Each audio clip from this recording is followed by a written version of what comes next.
Hi everyone, Jason here at the Whittier Public Library Children's Department with our latest STEAM-powered science take-home science activity. You can pick up a kit at the library and follow along on this video.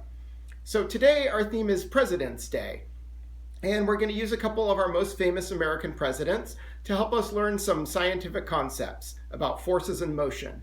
Now, where do we most often see our presidents every day? That's right, on money. You can find them on coins, you can find them on bills. So today we're going to use some coins and a dollar bill. It's a fake dollar bill, unfortunately. And we're going to do a couple of activities. So let's go ahead and get started.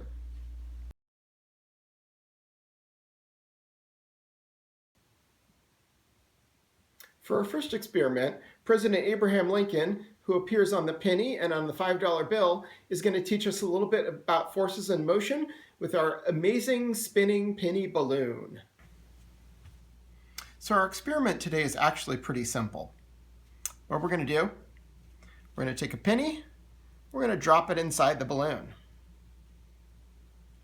We're going to blow the balloon up. Don't blow it up too big. You want to be able to grip the top of it when it's inflated. So let's go ahead and blow it up.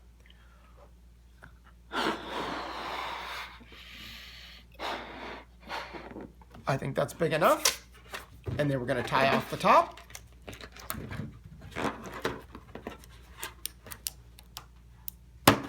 And now we're ready to go. When we're ready to try the second part, which is the second balloon with the nut inside, we're going to do the exact same thing. Okay, it's time to try out our penny balloon. So let's go ahead and give this a try. So what we're going to do is we're going to hold it from the top, and we're going to start swirling it around in circles. And after a while, you'll feel the penny start to roll around the balloon. Let's keep going here. Swirl, swirl, swirl, and there it goes. Oh, you can see the penny now swirling around the balloon. Around and around it goes. Around and around. It's still going. You notice the penny is balancing on its side as it's spinning around. And we'll talk a little bit later about why it's doing that. Still going. Still going. There it goes. It's slowing down. But it's still going right around the bottom, still balancing on its edge. And it finally stopped. Okay, and now we have a balloon with the nut inside. Maybe if I come up close, you can see that nut inside there. Yeah, see that? Okay, so we're going to try this one now and see what's different. So we're going to take it, we're going to put it out there. We're going to give it a spin, see if we can get that thing to start spinning around. It's bouncing. Now it's spinning. And listen to that crazy noise it's making. We'll see how long it'll spin.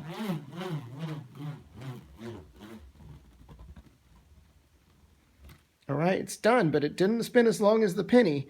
But we're going to talk in a minute about why it makes that crazy noise.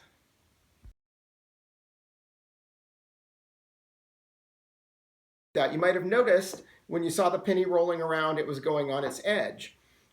Well, there's a couple reasons for that. Number one is friction. Remember, we talked about friction, the force when two things rub together. Well, when the penny's inside the balloon, if it's sliding on its side against the balloon, there's a lot of friction because a lot of the penny is touching the side of the balloon. If it's rolling on its edge, just one little part of the edge is touching the balloon. And since there's less penny touching the balloon, you get less friction. So that's one reason why it might want to roll on its edge, to reduce the friction. Another reason is the gyroscopic effect or angular momentum. And what that basically means is when a wheel or a disc is spinning, it's more stable and it's going to resist the changes to its motion a little bit more. Think about a bicycle. If you try to balance on your bicycle and you're not moving, it's really hard, right? If you try to pick up your feet and put them on the pedals, really not going to work. You're going to fall over, right? But if your bicycle is moving and those wheels are turning, that makes those wheels stable and now you can balance. That's called the gyroscopic effect, or that's called conservation of angular momentum. So that's another factor that makes the penny want to stand up and roll on its edge, because that way it's more stable.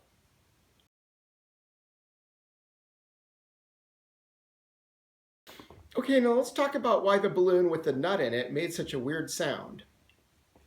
Well, the reason why is when you have a penny spinning around the balloon, it has a smooth edge, so it's rolling smoothly against the side of the balloon. But when you have a nut in there, a nut is a hexagon. It has flat sides. So as it rolls, it's not rolling smoothly. It's actually going bump, bump, bump, bump, bump against the side of the balloon. The side of the balloon is a membrane, sort of like the top of a drum, which means when something hits it, it will vibrate, it will create sound waves, which you will be able to hear. So, try this. You can hear the sound it makes when you thump it, right? Well, as the nut rolls around the balloon, it's just a series of tiny thumps as it's hitting the sides of it are hitting the balloon. Each one of those thumps is hitting that membrane and creating a sound wave. Now, when you spin it really fast, those little thumps get really close together, which means you get that whirring sound that you heard.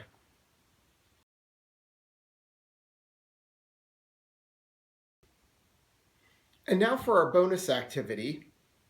President George Washington was the first president of the United States and helped unite the nation.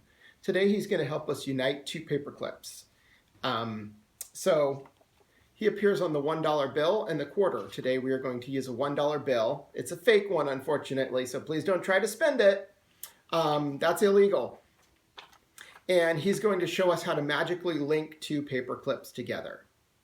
Okay, let's get started. So, first thing we're going to do is we're going to take our dollar bill. Remember, this is a fake dollar bill, so please don't try to spend it. We're going to fold it in thirds. That means 3 equal pieces folded, like that. Not exact, but pretty close. Okay, next thing we're going to do, we're going to take one paper clip, and we're going to clip it over only 2 of the 3 folds. See, just 2. And we're going to put it right about where the 1 is on the front of the dollar bill, the fake dollar bill. And then we're going to flip it over to the back. We're going to put the other one, again, only on 2 folds, not all 3. And we're going to put that right about where the 1 is on the back of the dollar bill.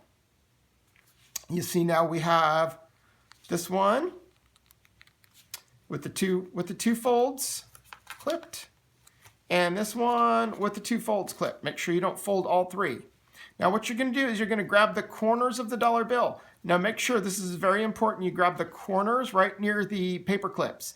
If you grab down here, it probably won't work. So you're going to grab right up here where the corners are.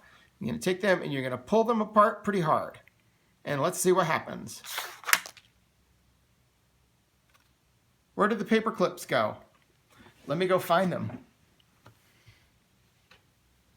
And if you did everything right, the paper clips should be linked together.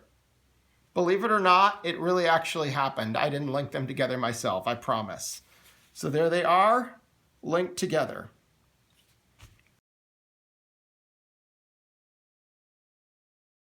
If you'd like to learn a little bit more about these topics, please stop by the Whittier Public Library and check out some books. We have books on money.